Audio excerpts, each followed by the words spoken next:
Os Colossenses. Colossenses era uma cidade da província da Ásia, a cerca de 120 quilômetros a leste de Éfeso. Não sabemos quem é que primeiramente levou o evangelho para Colossos, ou quem começou a igreja ali. O evangelho se espalhou por toda a província, Atos capítulo 29, versículo 20, e sabemos que várias igrejas foram estabelecidas. Epáfras era um crente de Colossos que talvez tivesse ouvido Paulo em Éfeso e levado a verdade para sua cidade natal, Colossenses capítulo 1 e 7, capítulo 4 e 12. Epáfras, nesta época, estava na cadeia com Paulo em Roma. Filemão, versículo 23.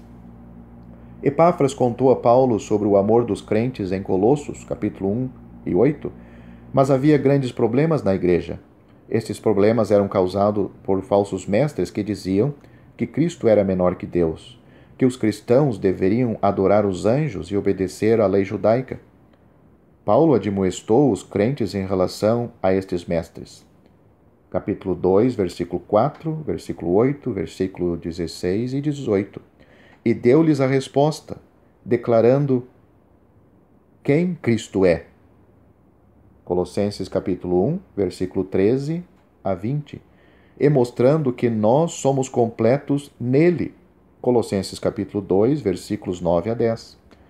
Os últimos capítulos são muito práticos e nos ensinam como devemos viver como cristãos. Também podemos aprender mais acerca da igreja no livro de Colossenses. Paulo e Timóteo escreveram ao povo de Colossos, não a um líder ou a um indivíduo. Colossenses capítulo 1, versículos 1 e 2.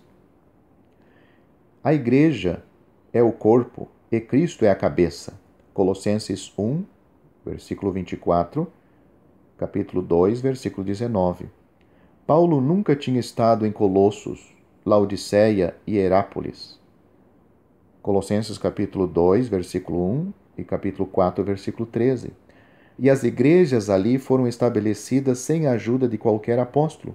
No entanto, os crentes tinham os ensinamentos dos apóstolos e eles aceitavam isto como a palavra de Deus. Quanto a isto, nós somos diferentes. Hoje não temos apóstolos, mas temos os ensinos dos apóstolos, dado em o Novo Testamento. Os cristãos precisavam ter a palavra de Deus em seus corações e ensinar uns aos outros. Colossenses capítulo 3, versículo 16. Todos eles deveriam ler a epístola de Paulo e passá-la para outras igrejas. Colossenses capítulo 4, versículo 16. Vemos que uma igreja se reunia em casa de Ninfa, Colossenses capítulo 4, versículo 15, e outra na casa de Filemão, versículo 2. Paulo escreveu a Filemão pedindo-lhe que recebesse novamente seu servo Onésimo. Este tinha fugido de seu senhor, mas se convertera a Cristo. A igreja deveria receber Onésimo como um crente e Filemão deveria recebê-lo como irmão. No entanto, Onésimo ainda era submisso ao seu senhor Filemão e Paulo não tentou mudar este fato. O Senhor não espera que nós mudemos o mundo, mas sim que levemos o Evangelho a todos os homens. Se eles aceitarem o Salvador, suas vidas serão mudadas. Filemão era muito bondoso para com todo o povo de Deus e Paulo sabia que ele poderia ficar na casa de Filemão se ele fosse a Colossos. Versículos 5, 7 e 22. A Bíblia ensina que podemos ser bondosos para com estranhos e especialmente para com o povo de Deus. Romanos capítulo 12, versículo 13, Hebreus capítulo 13, versículo 2, 1 Pedro capítulo 9, capítulo 4 e versículo 9.